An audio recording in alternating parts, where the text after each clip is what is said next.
其實我哋會遇到咁多反對嘅聲音，某程度上個原因係因為我哋自己內心都反對緊自己。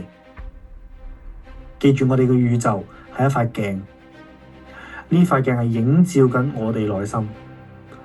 我哋會遇到咁多聲音，係因為我哋自己都反對緊我哋自己，所以我哋就要深入我哋嘅內在，然之後咧，點解我會咁樣諗嘅咧？點解我究竟係咪都有反對自己嘅面向咧？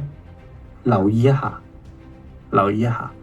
有啲時候咧，呢一個反對嘅聲音未必係嚟自自己嘅，可能係嚟自父母嘅。因為當我哋有一個諗法，即係當我哋成長嘅時候咧，可能我哋有一個諗法。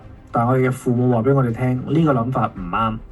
喺我哋細個嘅時候，我哋心目中會將父母擺成咗一個係權威嘅形象，因為父母就係話俾我哋聽乜嘢應該做，乜嘢唔應該做嘅人啊嘛。咁所以佢咪權威咯，佢咪就係對錯嘅標準咯。好啦，有呢個 standard 喺度，然後當你有啲嘢想做，你父母反對你，因為喺你內心父母就係權威，所以你內心會 copy 咗佢呢把聲音，反對翻自己。所以有時呢個反對聲音未必係自己反對自己，可能係你內在嘅權威反對你，而 set 咗呢把聲音，出咗呢把聲音出嚟。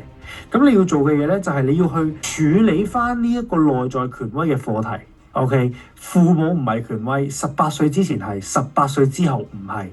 18歲之後，我哋嘅行為係我哋自己負責嘅，我哋就係我哋嘅權威。